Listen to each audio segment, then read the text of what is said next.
หมอลำเข้าห้างไล่สด EP 2ของลูกซาวนาแบรนด์นำทัพโดยบอสนกพงศกรและกระน้องอาอายมวนมันแน่นอนกับทักทายสบายดี FC แฟนคลับทุกทางเนาะ FC ของเจบอลาวทั้งสองฝั่งโขงบ่ว่าจะอยู่ทั้งฝั่งไทยและก็ฝั่งลาวมาพบมาพ้อกันในคลิปนี้มีเรื่องราวข้อมูลข่าวสารเกี่ยวกับแวดวงการหมอลำเข้าห้างที่ผ่านมาเคยมีแต่หมอลำเข้าผับซึ่งนำหน้าพาทางโดยบอสโจของสาวน้อยเพชรบ้านแพงและก็มีน้องอุ๋งอิงเป็นกำลังหลักมาบัดนี้ลูกซาวนาแบรนด์ได้เกิดขึ้นแล้วทั้งฝากฟังของ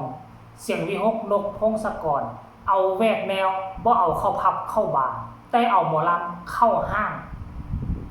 เป็นมิติใหม่ของวงการหมอลำแล้วก็จะมีหลายๆวงเอาไปเฮ็ดตามแน่นอนโลกทุกมือนี่ทุกวงการทุกวิชาอาชีพล้วนแล้วแต่มันมีการแข่งขันไผมีเขาเอิ้นว่าแนวคิดที่แปลกใหม่แนวคิดที่ทันสมัยคนนั่นก็จะอยู่รอดในวิถีชีวิตยุคแบบทันสมัยแบบนี้วงการหมอลำก็เช่นเดียวกันเฉพาะวงหมอลำขนาดใหญ่เป็นวงหมอลำแท้ๆบ่รวมหมอลำซิ่งก็มีเกือบ30วงถ้าไปบวกใส่หมอลำซิ่งบวกใส่วงเล็กวงน้อยโอ้ยอยู่ในประเทศไทยมันบ่แม่นมีเป็นร้อยๆวงพุ่นบอกบาดนี้แต่ละวงมีการแข่งขันกันนอกจากวงหมอลำซิ่งนอกจากวงหมอลำใหญ่ก็ยังมีรถแห่นอกจากรถแห่แล้วก็ยังมีคนรับงานเล็กงานน้อยมีลำโพงจาก4หน้า5หน่วยรับตามงานธรรมดาซึ่งการแข่งขันมันมีหลายถ้าผู้ใดบ่มีแนวคิดบ่มีไอเดียแบบให้มันทันโลกคนนั้นก็จะตกยุคแล้วผลสุดท้ายวงก็จะถึงยุคไปเพราะบ่สามารถสร้างรายรับสร้างรายได้เข้าองค์กรและแบ่งค่าใช้จ่ายค่าตรงค่าโตให้บรรดาลูกน้องที่ไม่เฮ็ดเวียกเฮ็ดงานนำตนเองสุดท้ายแล้ววงเหล่านั้นก็จะยุบลงไปแต่ว่ายังมีวงหนึ่งซึ่งเอิ้นได้ว่าเป็นวงน้องใหม่เพียงแต่4ฤดู5ฤดูกาล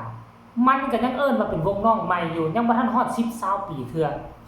แต่ว่าแนวคิดจิตใจการพัฒนาองค์กรต้องมอบให้คนนี้นกพงศกรปัจจุบันนี้เรามีอย่างแน่วง1วง2รถแห่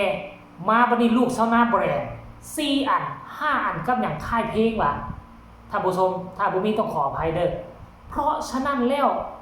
โอ้อัน5อันที่6ตื่ม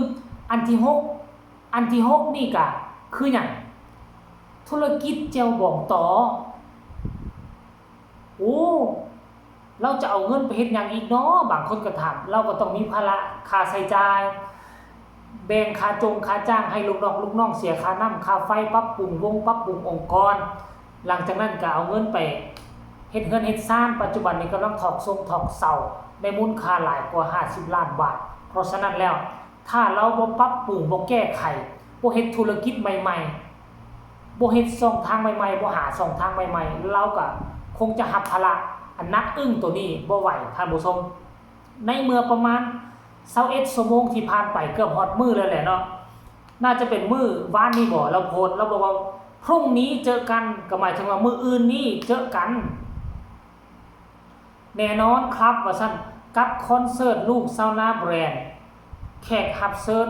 สุดพิเศษมาห้องเพลงครูพ่อจ๋าลูกจ๋าอาอายสกุลพร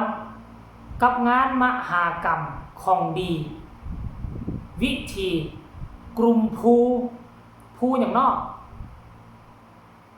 ลานกิจกรรมเซ็นทรัล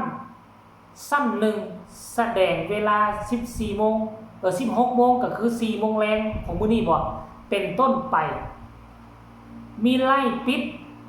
เปิดกลุ่มบ่ายๆว่าซั่นเด้หมอลำเข้าห้างแล้วเด้อครับว่าซั่นแม่ๆอย่าลืมมาให้กำลังใจกันอันนี้บ่ฮู้ว่าจัดอยู่ทางจังหวัดใดเห็นบ่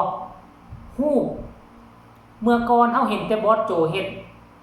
ต่อมาก็ผู้ใหญ่บ้านฟินแลนด์เนาะก็เฮ็ดได้ดีต่อมาบาดนี้เห็นบ่ฮู้ได้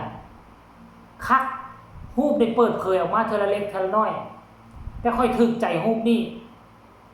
ที่สุดรูปพอลูกคู่บุญพอนกพงศกรและกระน้องอะอายท่านผู้ชมเห็นกับเจ้าซ่อมกันมาหลายวันนั่นแหละแต่ว่าเขาเจ้าเปิดเป็นครั้งแรกไปแล้วแต่ว่าเจอพายุถล่มหนักน้องอะอายกลับบ้านด่วนก็ไปเมียนเครื่องเมียนของอยู่ห้องอยู่เฮือนเปียกเบิดบ่ฮู้ว่ามื้อนั้นไปนอนใส่แล้วท่านผู้ชมเนาะแล้วครั้งนี้มื้อนี้แรงนี่แหละก็จะเป็นครั้งที่2ก็หวังว่ามันจะบ่มีพายุลมฝนเข้ามาพัดถล่มเพราะว่ามื้อนี้อยู่ในเซ็นทรัลสั้นหนึ่งนั่นหมายความว่าอยู่ในเดินโฮมพายุเข้ามากับบ่ย่านบรรดา FC แฟนคลับไผจะไปให้กำลังใจพอนกกับลูกสาวอาอายก็สามารถไปได้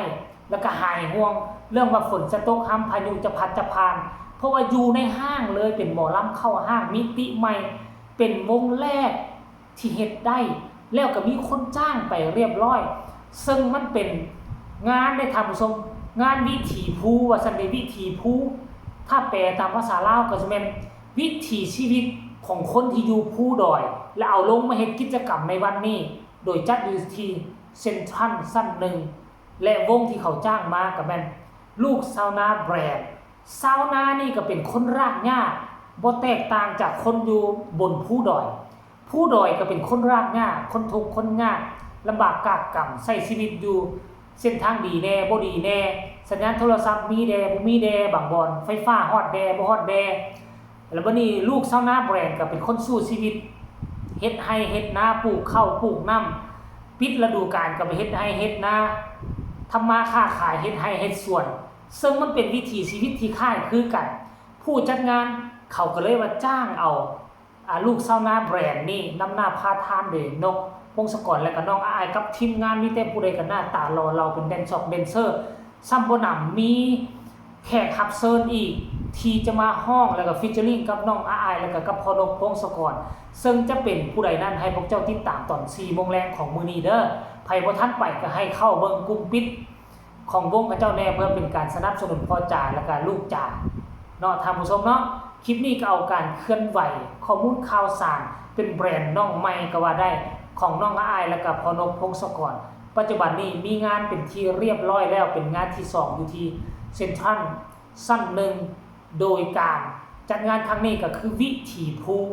และผู้ที่จะไปเล่นขับกลองสร้างความสนุกสนานก็คือลูกซาวนาแบรนด์เนาะฝากฟังเอาไว้สำนี้ใครมีคำตำหนิติชมคำคิดคำเห็นก็สามารถส่งข่าวมาใต้คอมเมนต์ได้ใครมีคำตำหนิติชมหรือว่าใครอยากกดติดตามกดไลค์กดแชร์ก็สามารถกดติดตามกดไลค์กดแชร์เพื่อเป็นกำลังใจให้พอนกพงศกรและก็น้องอายพบกันใหม่ในคลิปหน้าสำหรับคลิปนี้สบายดี